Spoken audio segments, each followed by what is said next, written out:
নমস্কাৰ সাংবাদিক বন্ধুসকল। আজি আমাৰ এই সংবাদমেল দিয়াৰ উদ্দেশ্য হ'ল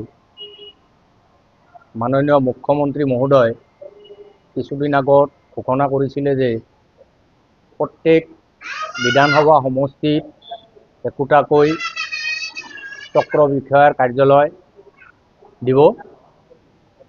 যেহেতু আমি পাকা বেতবাৰী সমষ্টিত অন্তৰ্গত ৰাইজ, তো পাকা বেতবাৰীৰ দুটা সমষ্টিত দুটা ব্লক আছে, উন্নয়ন খণ্ড আছে। এটা হ'ল পাকা বেতবাৰী উন্নয়ন খণ্ড আৰু এটা হ'ল ঘিলাজাৰী ৰূপসী উন্নয়ন খণ্ড। পাকা বেতবাৰী উন্নয়ন খণ্ডত 15খন গাঁও পঞ্চায়ত আছে আৰু ঘিলাজাৰী ৰূপসী উন্নয়ন খণ্ডত 11খন গাঁও পঞ্চায়ত আছে। আৰু পাকা বেতবাৰী সমষ্টিত একদম মাজভাগত ঘিলাজাৰী ৰূপসী উন্নয়ন খণ্ড, আৰু ঘিলাজাৰী ৰূপসী উন্নয়ন খণ্ডৰ নামত 45 বিঘাতকৈ অধিক মাটি আছে।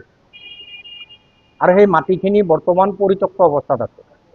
তাত জংঘল আৱৰি আছে আৰু সেই জংঘলত ড্ৰাগছ, জুৱা, বিভিন্ন অনৈতিক অসামাজিক কাৰ্যকলাপ চলি থাকে।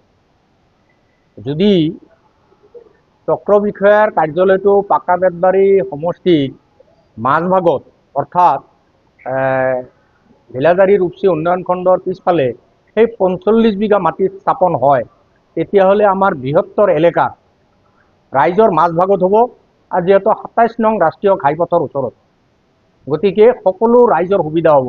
এইপিনে কয়াকুছি, এইপিনে হালদিয়া, টেঙাইগাঁও, গৈলাজা সকলো পঞ্চায়তৰ মাজভাগত হ'ব।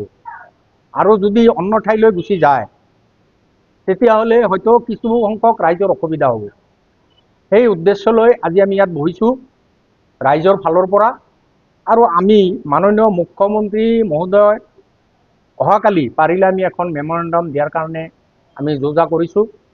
আৰু আমাৰ ভৱানীপুৰ সৰভোগ বিধানসভা সমষ্টিত সন্মানীয় বিধায়ক তথা অসম বিধানসভাৰ অধ্যক্ষ মহোদয়ৰ জৰিয়তে আমি এইখন স্মাৰকপত্ৰ আমি প্ৰেৰণ কৰিম। ইয়াত এই অঞ্চলৰ সমাজ সেৱক, সমাজ সচেতন নাগৰিক, বুদ্ধিজীৱী, আইনজীৱী আৰু বহুকেইটা পঞ্চায়তৰ সভাপতি ইয়াত স্বাক্ষৰ কৰিছে।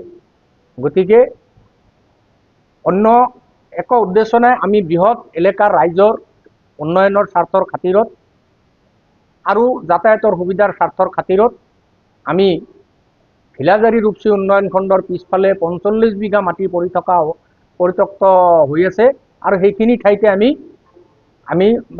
চক্ৰ বিষয়াৰ কাৰ্যালয়টো স্থাপন কৰাৰ কৰজোৰে আমি দাবী জনাইছোঁ।